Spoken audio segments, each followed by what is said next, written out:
상상조차 할 수 없었던 일이 벌어졌습니다.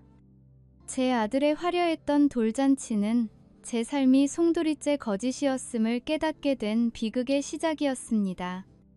지금부터 단 몇 분 안에 어떻게 완벽해 보였던 한 가정이 단 하나의 비밀 때문에 무너져 내리는지 목격하게 될 것입니다. 이 이야기를 놓치신다면 당신은 가장 가까운 사람의 미소 뒤에 숨겨진 진실을 영원히 모를 수도 있습니다. 인천 송도 센트럴파크가 한눈에 들어오는 최고급 레스토랑. 성공한 건축가 박서준은 오늘 세상에서 가장 행복한 남자였습니다. 사랑하는 아내 최유진과 눈에 넣어도 아프지 않을 아들 박하준의 첫 번째 생일. 모든 것이 완벽했습니다. 반짝이는 샹들리에 아래 서준의 사회적 성공을 증명하듯 업계의 주요 인사들까지 자리를 빛내고 있었습니다. 하객들의 웃음소리와 축하가 공간을 가득 채웠고 서준은 흐뭇한 미소로 그 모든 광경을 바라보았습니다. 하준아, 생일 축하한다. 아빠가 세상 모든 좋은 것만 줄게. 유진 씨도 정말 고생 많았어. 당신 없었으면 이런 날도 없었을 거야. 바로 그때 아름다운 드레스를 입은 아내 유진이 그에게 다가와 넥타이를 매만져 주었습니다. 긴장했어요? 당신 오늘 정말 멋져요. 당신만큼은 아닐 거야. 고마워. 모든 게 당신 덕분이야. 완벽한 행복의 절정이었습니다. 하지만 그 행복은 오래가지 않았습니다. 서준의 눈에 낯선 남자 한 명이 들어왔습니다. 자유로운 예술가 분위기를 풍기는 사진작가 강지훈이었습니다. 그는 아내 유진과 너무나도 가까운 거리에서 다른 친구들과는 확연히 다른 분위기로 대화를 나누고 있었습니다. 단순한 친구 사이라기엔 두 사람의 눈빛과 몸짓에는 오랜 시간 쌓아온 듯한 깊은 유대감이 서려 있었습니다.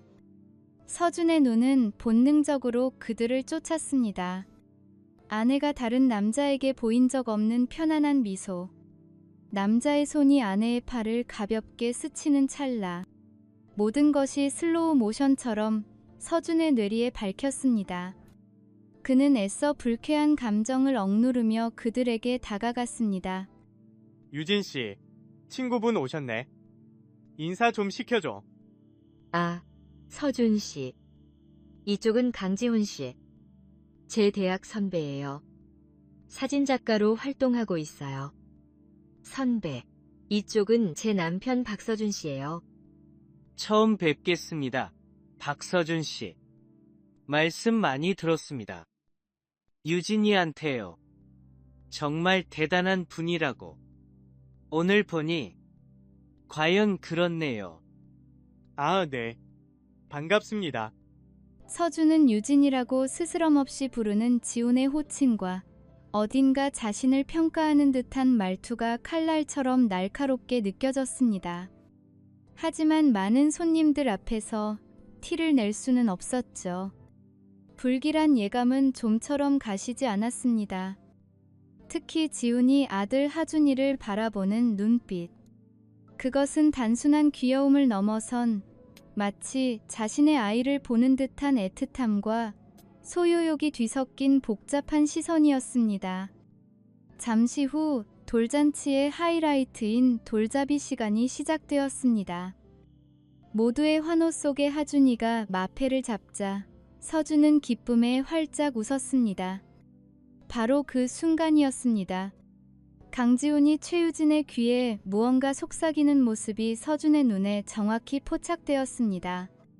그의 입술이 거의 그녀의 귓가에 닿을 듯 가까웠고 유진은 그의 말에 수줍게 고개를 끄덕이며 미소 지었죠. 그 순간 서준의 심장이 차갑게 가라앉는 것을 느꼈습니다. 완벽했던 행복의 미세한 균열이 가기 시작한 겁니다. 마음속에서 떨칠 수 없는 하나의 질문이 피어올랐습니다. 저 남자 대체 누구지? 돌잔치에서 피어오른 그 질문, 저 남자 대체 누구지? 라는 물음은 그날 이후 박서준의 삶을 잠식하기 시작했습니다. 낮에는 수백억짜리 프로젝트를 지휘하는 유능한 건축가였지만 밤이 되면 아내를 향한 의심으로 잠 못 이루는 한 남자가 있을 뿐이었죠. 완벽했던 그의 세계에 그어진 균열은 점점 더 선명하게 벌어지고 있었습니다. 모든 변화의 중심에는 아내 최유진의 핸드폰이 있었습니다. 이전에는 소파나 식탁 위에 아무렇게나 던져져 있던 그 작은 기계는 이제 그녀의 몸 일부처럼 떨어지지 않는 존재가 되었습니다. 항상 손에 쥐고 있거나 누군가 볼세라 화면을 바닥으로 뒤집어 놓았죠. 그 핸드폰은 서준과 유진 사이에 보이지 않는 거대한 벽을 쌓아 올리고 있었습니다. 어느 날 오후 서준은 현장 답사를 마치고 평소보다 일찍 귀가했습니다. 현관문을 열자마자 안방에서 들려오는 유진의 목소리에 그는 걸음을 멈췄습니다. 정말? 아, 보고 싶다. 응, 나도. 하준이도 오빠 보고 싶어 할걸? 서준이 들어온 것을 눈치채지 못한 유진의 목소리는 한없이 다정했습니다. 그러나 서준이 일부러 헛기침을 하며 거실로 들어서는 순간 그녀의 목소리는 180도 바뀌었습니다. 아, 네, 알겠습니다. 팀장님. 그럼 관련 자료는 내일 오전에 바로 보내드리겠습니다. 네, 수고하세요. 전화를 끄는 유진은 거실로 나오다 서준과 마주치자 화들짝 놀랐습니다. 어머, 자기. 언제 왔어? 연락도 없이. 일이 일찍 끝나서 통화 중이었나 보네. 회사에서 연락 왔어? 아, 응. 그냥. 예전 직장 동료. 별거 아냐. 별거 아니라는 아내의 목소리에는 미세한 떨림이 섞여 있었습니다. 그날 저녁 거실에서 함께 영화를 보던 중이었습니다. 유진의 핸드폰이 짧게 울리자 그녀는 화면을 확인하고는 표정이 굳어졌습니다. 그리고는 황급히 몸을 일으켰죠. 잠깐만. 나 베란다에 나가서 바람 좀 쐬고 올게. 왜 그래? 무슨 일 있어? 아니야. 그냥 조금 답답해서. 금방 들어올게. 서준은 닫히는 베란다 문 너머로 희미하게 들려오는 아내의 목소리에 귀를 기울였습니다. 평소 자신에게 들려주던 목소리와는 전혀 다른 꿀처럼 달콤하고 애정이 뚝뚝 묻어나는 톤. 마치 사랑하는 연인과 통화하는 듯한 목소리였습니다. 서준은 주먹을 꽉 쥐었습니다. 질투와 분노가 온몸을 휘감았지만 그는 아직 증거가 없었습니다. 섣불리 의심을 드러내는 순간 그녀는 더 깊은 곳으로 숨어버릴 것을 직감했죠. 누구야? 대체 누구랑 통화하는 거야? 그리고 운명의 밤이 찾아왔습니다. 유진이 아들 하준이를 재우고 욕실로 들어간 뒤였습니다. 적막한 침실, 서준은 잠 못 들고 천장만 바라보고 있었죠. 그때 협탁 위에 뒤집혀 있던 유진의 핸드폰이 진동과 함께 화면을 밝혔습니다. 어두운 방안을 섬광처럼 가르는 불빛. 서준의 심장이 쿵 하고 내려앉았습니다. 화면 상단에 떠오른 발신자의 이름은 지훈 오빠. 그리고 그 아래로 미처 다 가려지지 않은 메시지 미리 보기의 일부가 서준의 눈에 밝혔습니다. 우리 아들 그리고 당신 너무 보고 싶어. 서준은 숨을 쉴 수가 없었습니다. 세상의 모든 소리가 사라지고 귓가에는 자신의 심장 소리만이 광적으로 울려 퍼졌습니다. 우리 아들. 그 세 글자가 수만 개의 날카로운 파편이 되어 그의 심장을 헤집었습니다. 우리 아들이라고? 무슨 소리야? 잘못 본 거겠지. 그래, 뭔가 오해가 있는 걸 거야. 그 사람한테도 아들이 있을 수 있잖아. 그냥 자기 아들 얘기를 하다가 유진이도 보고 싶다고 한 거겠지? 그런 걸 거야. 그는 필사적으로 다른 가능성을 떠올리며 스스로를 위안하려 했습니다. 건축가로서의 이성적인 사고가 무너진 감정을 필사적으로 붙잡으려 애썼습니다. 하지만 이성의 한쪽에서는 이미 경고음이 울리고 있었죠. 돌잔치에서 하준이를 바라보던 강지훈의 그 애틋한 눈빛, 아내와 나누던 비밀스러운 귓속말, 그리고 방금 전 통화에서 들었던 그 다정한 목소리까지 모든 조각들이 하나의 끔찍한 그림을 향해 맞춰지고 있었습니다. 잠시 후 유진이 목욕을 마치고 콧노래를 흥얼거리며 침실로 들어왔습니다. 아무것도 모르는 너무나도 평온한 얼굴이었습니다. 서준은 순간적으로 핸드폰을 집어던지며 소리치고 싶은 충동을 느꼈지만 가까스로 참아냈습니다. 그 모습을 보는 순간 서준은 결심했습니다. 지금 질문을 던지는 것은 어리석은 짓이다. 그녀는 분명 또 다른 거짓말로 빠져나갈 것이다. 그에게 필요한 것은 감정이 아닌 반박할 수 없는 증거였습니다. 그날 밤 서준은 자신의 서재로 들어갔습니다. 미니멀리즘을 추구하는 그의 성격처럼 차갑고 정돈된 공간. 그곳의 유일한 빛은 모니터에서 새어나오는 푸른 빛뿐이었습니다. 그의 얼굴은 분노도 슬픔도 아닌 차가운 결의로 가득 차 있었습니다. 타닥타닥. 정적을 깨는 키보드 소리. 그의 손가락이 검색창에 한 줄의 문장을 입력하고 있었습니다. 서울 신뢰도 높은 흥신소. 의심은 확신을 향해, 그리고 파국을 향해 첫걸음을 내디딘 순간이었습니다. 흥신소를 찾던 그 밤 이후 일주일이라는 시간은 박서준에게 지옥과도 같았습니다. 집에서는 아무것도 모르는 척 다정한 남편이자 아빠로 연기해야 했고, 회사에서는 완벽한 건축가로서의 가면을 써야 했죠. 그의 내면은 끓어오르는 의심과 배신감으로 이미 폐허가 되어가고 있었습니다. 그리고 마침내 기다리던 전화가 걸려왔습니다. 강남의 한적한 골목에 위치한 탐정 사무실. 중년의 탐정은 별다른 감정 없는 얼굴로 서준을 맞이했습니다. 그는 군더더기 없는 말로 서준의 앞에 서류 봉투 하나를 밀어놓았습니다. 봉투는 생각보다 훨씬 두툼했습니다. 탐정이 말했습니다. 박서준 선생님, 일주일간의 결과물입니다. 마음의 준비를 하고 보시는 게 좋을 겁니다. 서준의 손이 가늘게 떨렸습니다. 마른 침을 삼킨 그는 판도라의 상자와도 같은 그 봉투를 열었습니다. 가장 먼저 나온 것은 어느 카페에서 찍힌 사진이었습니다. 유진과 강지훈이 마주 앉아 환하게 웃고 있는 모습. 마치 세상에서 가장 행복한 연인처럼 보였습니다. 유진이 그렇게 순수하고 행복하게 웃는 모습은 결혼 후 처음 보는 것 같았습니다. 그냥 오랜만에 만난 선배일 뿐이야. 웃을 수도 있지. 하지만 다음 사진을 보는 순간 서준의 희망 섞인 자기 기만은 산산조각 났습니다. 테이블 아래로 두 사람의 손이 단단히 깍지를 끼고 있는 모습이 선명하게 찍혀 있었습니다. 서준의 숨이 턱 하고 막혔습니다. 사진은 계속되었습니다. 백화점에서 함께 쇼핑하는 모습, 지훈이 유진의 머리를 다정하게 쓰다듬는 모습, 그리고 마지막 사진. 그것은 서준의 남은 이성을 완전히 마비시켰습니다. 2달 전, 유진이 친구들과 간다던 제주도 여행.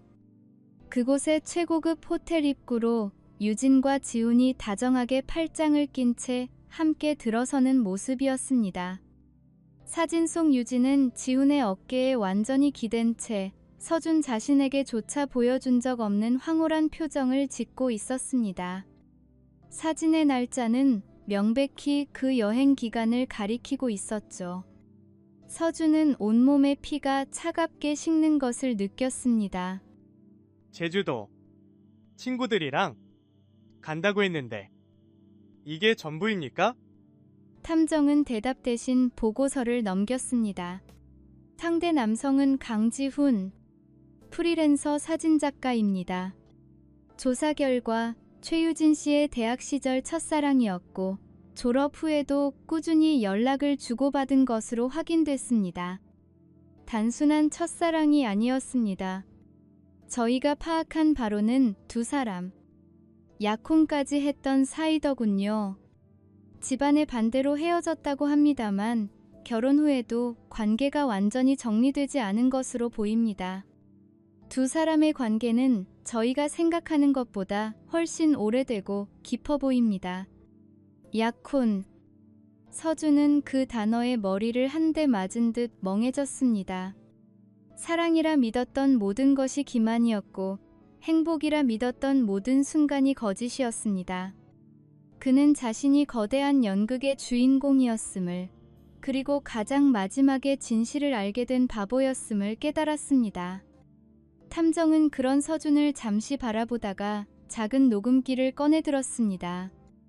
이게 결정적인 증거가 될 겁니다.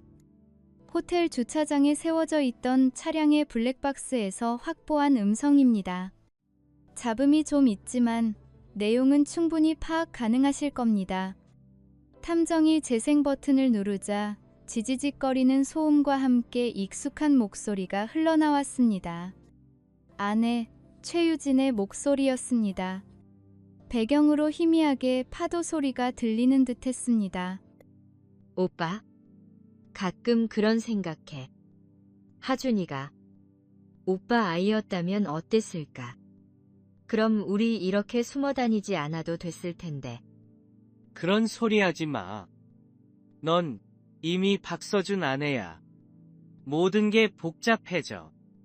그래도 만약 그랬다면 우리 이렇게 힘들진 않았을 거 아냐.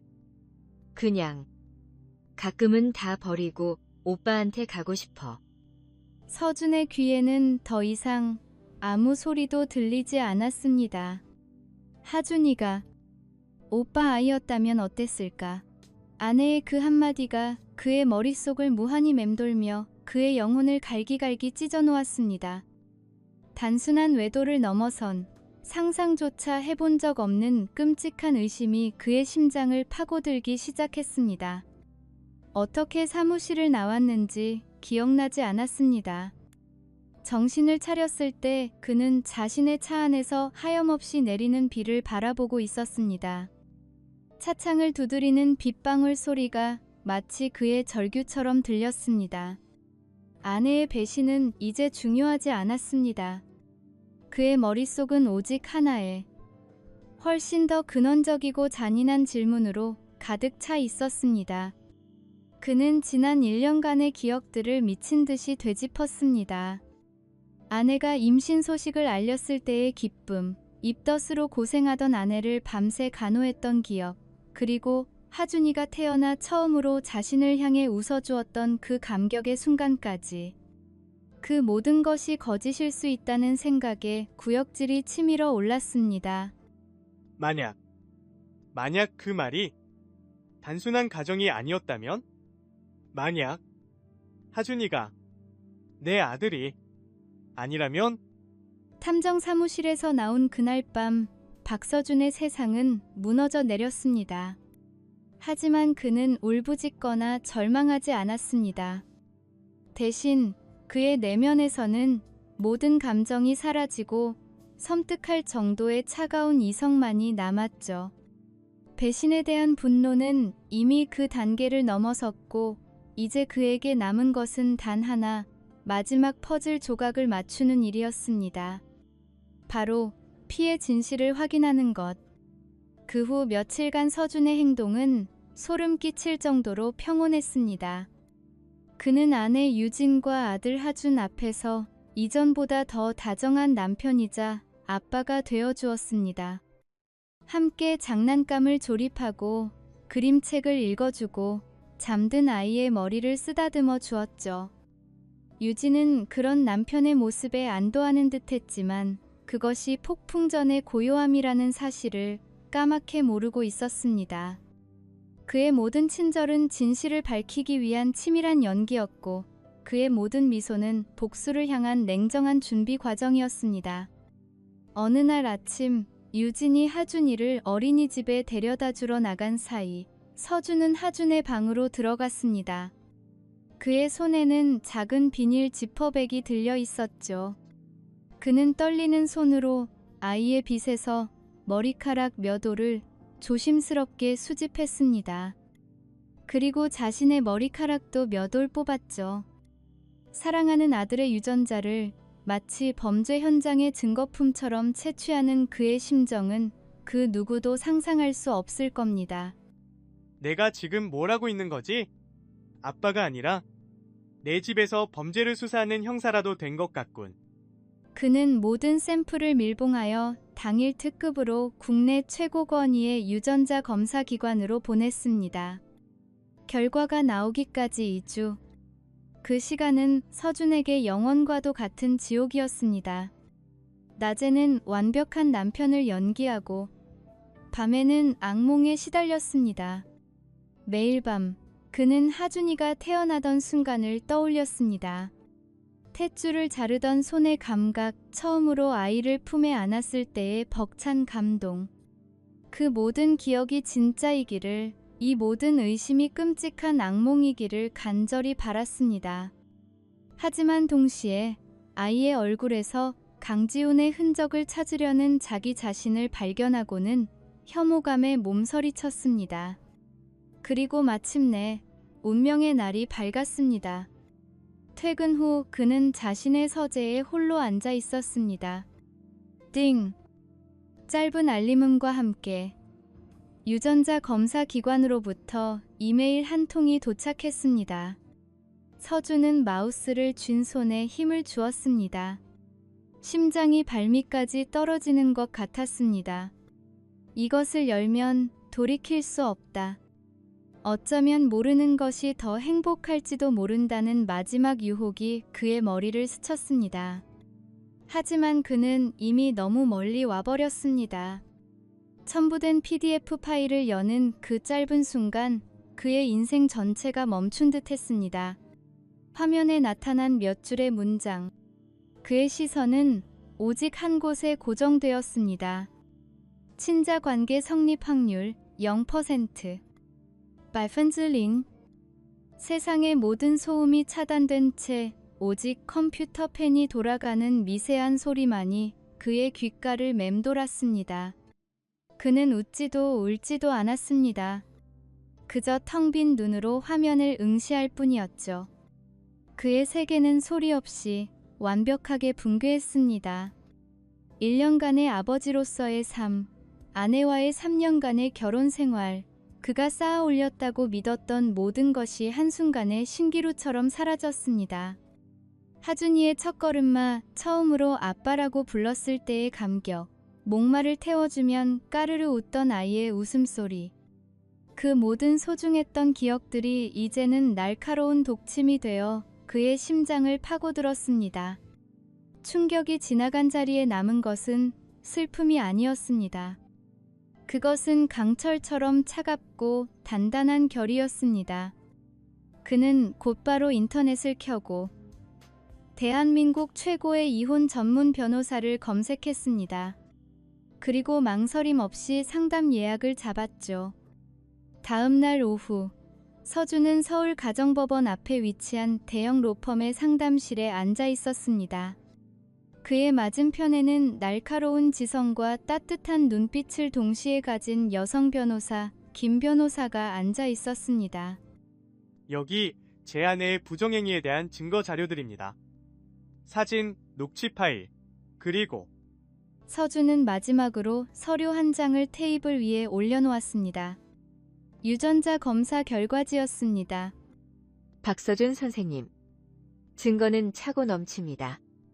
명백한 유책 사유이므로 이혼 소송은 물론이고 위자료 청구 소송도 충분히 승소 가능합니다. 명백한 기망에 의한 혼인 취소 사유도 될 수 있습니다. 상간남에 대한 소송도 함께 진행하고 싶습니다. 네, 물론입니다.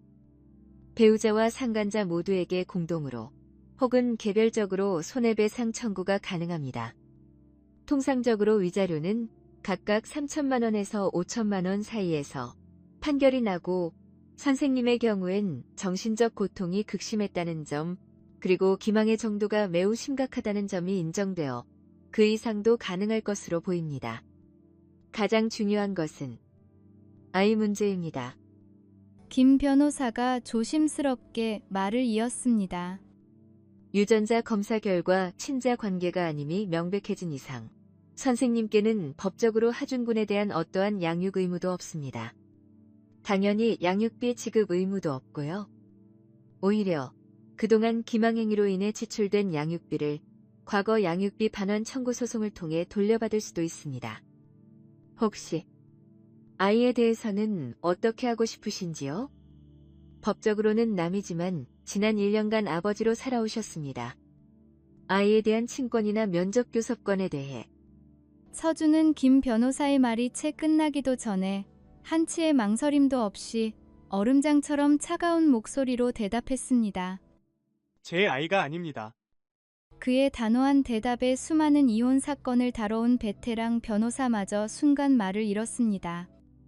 1년간 아버지로 살아온 남자의 입에서 나온 말이라고는 믿기 힘든 모든 미련과 감정을 완벽하게 도려낸 목소리였습니다. 그 목소리에는 슬픔이나 분노가 아닌 오직 냉정한 사실과 확고한 결단만이 담겨 있었습니다. 알겠습니다. 선생님의 뜻을 존중합니다. 그럼 오늘부로 위임 계약을 체결하고 내일 즉시 이혼 조정 신청과 상간자 소송장을 접수하도록 하겠습니다. 서준은 망설임 없이 계약서에 서명했습니다. 그의 필체는 조금의 흔들림도 없었죠. 그것은 단순히 서류에 서명하는 행위가 아니었습니다. 자신의 지난 3년의 결혼 생활과 1년의 부성애에 대한 사망 선고였습니다. 모든 법적 절차를 위임하고 로펌을 나온 그는 빌딩 앞에서 잠시 멈춰섰습니다. 그리고는 핸드폰을 꺼내 누군가에게 전화를 걸었습니다. 그의 목소리는 이제 막 모든 것을 끝내려는 집행관처럼 차갑고 침착했습니다. 장인어른 서준입니다. 드릴 말씀이 있습니다. 내일 저녁에 잠시 뵐 수 있을까요? 탐정 사무실에서 나온 그날 밤, 박서준의 세상은 무너져 내렸습니다. 하지만 그는 울부짖거나 절망하지 않았습니다. 대신 그의 내면에서는 모든 감정이 사라지고 섬뜩할 정도의 차가운 이성만이 남았죠. 배신에 대한 분노는 이미 그 단계를 넘어섰고 이제 그에게 남은 것은 단 하나, 마지막 퍼즐 조각을 맞추는 일이었습니다. 바로 피해 진실을 확인하는 것. 그 후 며칠간 서준의 행동은 소름 끼칠 정도로 평온했습니다. 그는 아내 유진과 아들 하준 앞에서 이전보다 더 다정한 남편이자 아빠가 되어 주었습니다. 함께 장난감을 조립하고 그림책을 읽어주고 잠든 아이의 머리를 쓰다듬어 주었죠. 유진은 그런 남편의 모습에 안도하는 듯했지만 그것이 폭풍 전의 고요함이라는 사실을 까맣게 모르고 있었습니다. 그의 모든 친절은 진실을 밝히기 위한 치밀한 연기였고 그의 모든 미소는 복수를 향한 냉정한 준비 과정이었습니다. 어느 날 아침 유진이 하준이를 어린이집에 데려다 주러 나간 사이 서준은 하준의 방으로 들어갔습니다. 아이의 온기가 채 가시지 않은 방. 벽에는 서준이 아이와 함께 찍은 사진들이 가득했습니다. 그의 손에는 작은 비닐 지퍼백이 들려 있었죠. 그는 떨리는 손으로 아이의 빗에서 머리카락 몇 올을 조심스럽게 수집했습니다. 그리고 자신의 칫솔을 꺼내 구강 상피세포를 채취했죠. 내가 지금 뭘 하고 있는 거지? 아빠가 아니라 내 집에서 범죄를 수사하는 형사라도 된 것 같군. 사랑하는 아들의 유전자를 마치 범죄 현장의 증거품처럼 채취하는 그의 심정은 그 누구도 상상할 수 없을 겁니다. 그는 모든 샘플을 밀봉하여 서류 봉투에 넣고 당일 특급으로 국내 최고 권위의 유전자 검사기관으로 보냈습니다. 결과가 나오기까지 2주. 그 시간은 서준에게 영원과도 같은 지옥이었습니다. 매일 밤 그는 하준이가 태어나던 순간을 떠올렸습니다. 탯줄을 자르던 손의 감각, 처음으로 아이를 품에 안았을 때의 벅찬 감동. 그 모든 기억이 진짜이기를, 이 모든 의심이 끔찍한 악몽이기를 간절히 바랐습니다. 하지만 동시에 아이의 얼굴에서 강지훈의 흔적을 찾으려는 자기 자신을 발견하고는 혐오감에 몸서리쳤습니다. 아이가 아빠라고 부르며 달려와 안길 때마다 심장에 칼이 박히는 듯한 고통을 느꼈습니다. 자기, 요즘 무슨 일 있어? 얼굴이 너무 안 좋아 보여. 아니, 그냥 큰 프로젝트 때문에 신경 쓸 일이 많아서 그래. 걱정하지 마. 그의 완벽한 연기 덕분에 유진은 아무것도 눈치채지 못했습니다. 그리고 마침내 운명의 날이 밝았습니다. 퇴근 후 그는 자신의 서재에 홀로 앉아 있었습니다. 띵! 짧은 알림음과 함께 유전자 검사기관으로부터 이메일 한 통이 도착했습니다. 서준은 마우스를 쥔 손에 힘을 주었습니다. 심장이 발밑까지 떨어지는 것 같았습니다. 이것을 열면 돌이킬 수 없다. 어쩌면 모르는 것이 더 행복할지도 모른다는 마지막 유혹이 그의 머리를 스쳤습니다. 하지만 그는 이미 너무 멀리 와버렸습니다. 첨부된 PDF 파일을 여는 그 짧은 순간, 그의 인생 전체가 멈춘 듯 했습니다. 화면에 나타난 몇 줄의 문장. 그의 시선은 오직 한 곳에 고정되었습니다. 친자관계 성립 확률 0%. 바이펜즐링.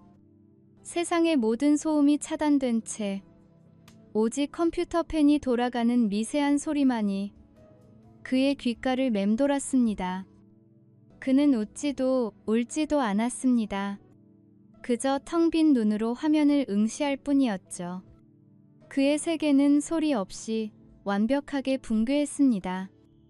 1년간의 아버지로서의 삶, 아내와의 3년간의 결혼 생활, 그가 쌓아 올렸다고 믿었던 모든 것이 한순간에 신기루처럼 사라졌습니다. 하준이의 첫걸음마, 처음으로 아빠라고 불렀을 때의 감격, 목마를 태워주면 까르르 웃던 아이의 웃음소리. 그 모든 소중했던 기억들이 이제는 날카로운 독침이 되어 그의 심장을 파고들었습니다. 충격이 지나간 자리에 남은 것은 슬픔이 아니었습니다. 그것은 강철처럼 차갑고 단단한 결이었습니다. 그는 곧바로 인터넷을 켜고 대한민국 최고의 이혼 전문 변호사를 검색했습니다. 그리고 망설임 없이 상담 예약을 잡았죠. 다음 날 오후, 서준은 서울가정법원 앞에 위치한 대형 로펌의 상담실에 앉아 있었습니다. 그의 맞은편에는 날카로운 지성과 따뜻한 눈빛을 동시에 가진 여성 변호사, 김 변호사가 앉아 있었습니다.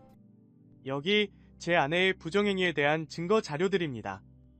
사진, 녹취 파일, 그리고 서준은 마지막으로 서류 한 장을 테이블 위에 올려놓았습니다. 유전자 검사 결과지였습니다. 박서준 선생님. 증거는 차고 넘칩니다. 명백한 유책 사유이므로 이혼 소송은 물론이고 위자료 청구 소송도 충분히 승소 가능합니다.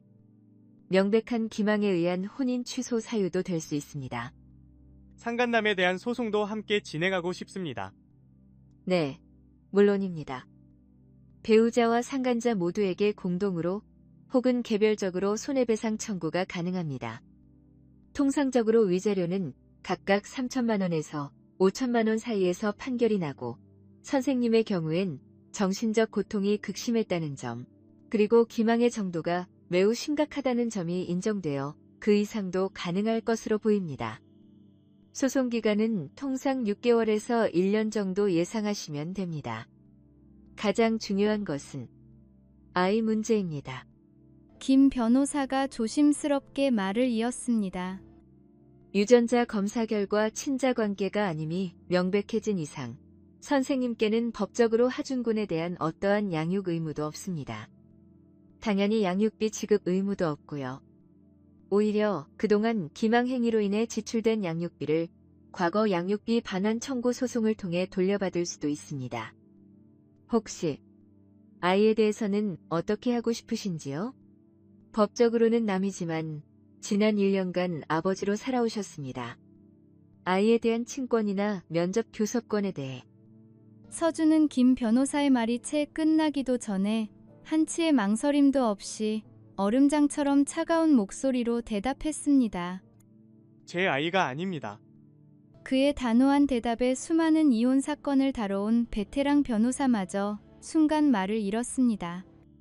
1년간 아버지로 살아온 남자의 입에서 나온 말이라고는 믿기 힘든 모든 미련과 감정을 완벽하게 도려낸 목소리였습니다.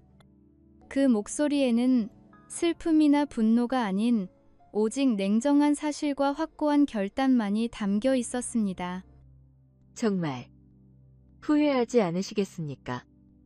후회는 지난 3년간 충분히 했습니다. 이제는 바로잡을 시간입니다. 알겠습니다.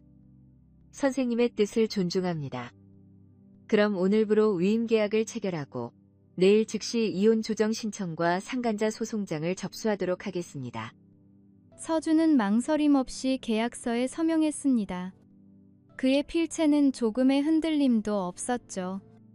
그것은 단순히 서류에 서명하는 행위가 아니었습니다. 자신의 지난 3년의 결혼 생활과 1년의 부성애에 대한 사망 선고였습니다. 모든 법적 절차를 위임하고 로펌을 나온 그는 빌딩 앞에서 잠시 멈춰섰습니다. 그리고는 핸드폰을 꺼내 누군가에게 전화를 걸었습니다. 그의 목소리는 이제 막 모든 것을 끝내려는 집행관처럼 차갑고 침착했습니다.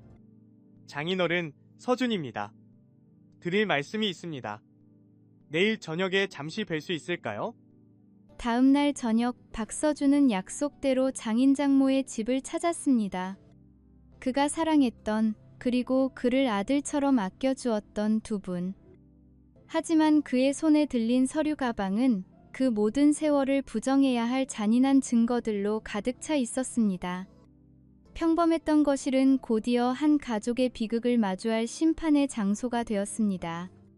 처음에는 사소한 부부싸움이라 생각했던 장인 장모는 서준이 꺼내놓는 사진들을 보며 표정이 굳어갔습니다. 다정한 두 남녀의 모습, 그리고 마지막 호텔로 들어서는 사진 앞에서 장모는 결국 손으로 입을 막고 말았습니다. 하지만 진짜 절망은 그 뒤에 찾아왔습니다. 유전자. 검사라니. 이게 무슨 말이냐, 박서방. 우리 유진이가 그럴 리가 없어. 죄송합니다. 아버님, 어머님. 하지만 모두 사실입니다. 친자관계 0%. 그 글자를 확인한 장모는 그 자리에 주저앉아 오열하기 시작했습니다. 평생을 곧게 살아온 장인은 아무 말 없이 서류만 몇 번이고 다시 읽을 뿐이었습니다. 내 딸려니. 내 딸이 어쩌자고 이런 짓을. 박서방, 미안하네. 내가 딸을 잘못 키웠어. 제발 용서해주게. 장모는 서준의 앞에 무릎까지 꿇고 애원했지만 서준의 표정에는 어떠한 동요도 없었습니다. 이미 변호사를 선임했고 내일 이혼 소송을 접수할 겁니다. 최유진 씨와 강지훈이라는 그 남자에 대해서도 상간자 소송을 진행할 겁니다. 하준이는 법적으로 저와 아무 관계없는 아이입니다. 두 분께서 맡아주셔야겠습니다. 그의 목소리는 얼음장처럼 차가웠습니다. 그는 더 이상 그들의 사위가 아니었습니다. 배신당한 한 남자일 뿐이었죠. 그는 자신이 가져온 증거 서류 복사본을 테이블 위에 남겨둔 채 뒤도 돌아보지 않고 그 집을 나섰습니다.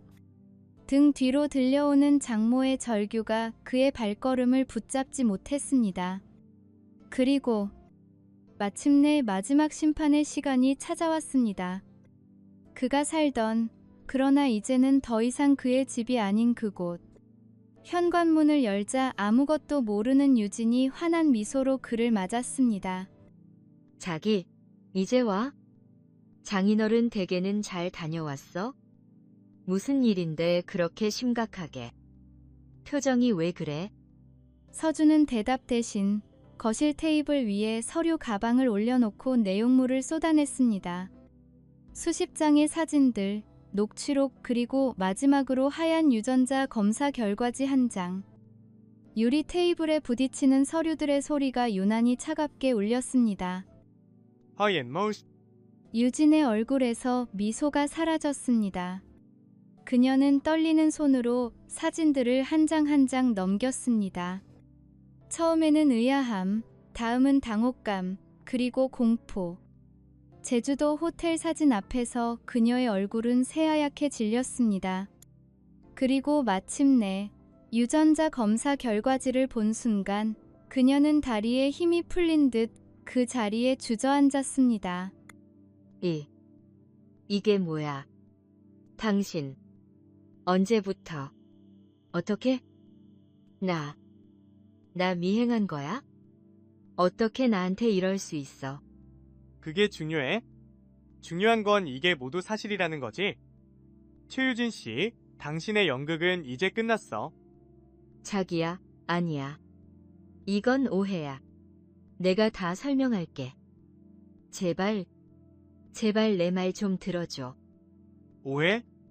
어떤 오해? 친구라던 남자와 호텔에 들어가는 게 오해고 그 남자의 아이일지도 모른다는 말을 하는 게 오해인가? 우리가 아이가 생기지 않아 힘들어할 때 당신은 뒤에서 그 남자와 만나고 있었던 것도 오해인가? 외로워서 그랬어. 당신은 일 때문에 항상 바빴잖아. 난 혼자였다고. 지훈 오빠는 그냥 내 얘기를 들어줬을 뿐이야. 정말 딱 한순간의 실수였다고. 제발 하준이를 봐서라도 한 번만 용서해줘. 우리 하준이는 아무 죄 없잖아. 그 아이 이름을 입에 담지 마. 당신이 말하는 그 한순간의 실수의 결과물이 바로 저 아이야. 당신은 나를 1년 넘게 속이고 다른 남자의 아이를 내 아들인 것처럼 키우게 했어. 당신은 내 아내를 배신한 게 아니야. 당신은 한 남자의 인생과 그의 가문 전체를 기만했어. 이건 실수가 아니야. 이건 기만이고 사기야. 서준의 말은 비수처럼 유진의 가슴에 밝혔습니다. 그녀는 더 이상 변명조차 할 수 없었습니다. 그저 바닥에 엎드려 흐느낄 뿐이었죠. 변호사 선임은 끝났어. 내일 아침이면 당신과 강지훈에게 소장이 날아갈 거야. 당신이 그렇게 지키고 싶어 했던 우아하고 완벽했던 당신의 인생은 오늘부로 끝이야. 그 말을 끝으로 서준은 침실로 들어갔습니다. 옷장문이 열리고 그의 옷가지들이 캐리어 안으로 던져지는 소리가 들려왔습니다. 유진이 사주었던 넥타이, 커플로 맞췄던 잠옷, 함께 여행가서 샀던 기념품들. 그는 자신과 유진의 흔적이 묻은 모든 것을 남겨두고 오직 자신의 것만을 챙겼습니다. 잠시 후 그는 작은 캐리어 하나를 끌고 나왔습니다. 그는 말없이 테이블 위로 다가가 지난 3년간 한 번도 빼본 적 없던 결혼 반지를 천천히 빼냈습니다. 완벽한 원. 완벽한 거짓말. 그는 증거 사진들 위에 툭 하고 반지를 던져 놓았습니다. 금속이 유리에 부딪히는 소리가 사형 선고처럼 거실을 울렸습니다. 안 돼. 자기야, 제발. 가지 마. 내가 다 잘못했어. 뭐든지 할게. 제발. 나랑 하준이 버리지 마. 유진은 그의 바지를 붙잡고 울부짖었지만 서준은 돌아보지 않았습니다. 그는 감정 없는 손길로 차갑게 그녀의 손을 떼어내고 현관문을 향해 걸어갔습니다. 오즈. 문이 닫히는 소리와 함께 그의 지난 결혼 생활도 막을 내렸습니다. 아파트 밖으로 나온 서준은 밤하늘을 올려다 보았습니다. 화려한 송도의 야경이 눈에 들어왔습니다. 그는 모든 것을 잃었습니다. 아내, 아들이라 믿었던 아이, 그리고 행복이라 믿었던 지난 세월까지. 하지만 이상하게도 그의 마음은 몇 달 만에 처음으로 평온했습니다. 그는 깊게, 아주 깊게 숨을 들이마셨습니다. 차가운 밤 공기가 폐부 깊숙이 들어와 뜨거웠던 속을 식혀주는 듯 했습니다. 고통스러운 진실은 역설적으로 그에게 자유를 선물했습니다. 그는 콘크리트와 강철로 웅장한 건축물을 지어 올렸지만 정작 자기 인생의 기초는 모래 위에 쌓여 있었던 겁니다. 이제 모든 것이 무너져 내린 잿더미 위에서 그는 비로소 다시 시작할 수 있게 되었습니다. 고통이라는 가장 단단한 진실의 지반 위에서 그의 복수는 이제 막 시작되었을 뿐입니다.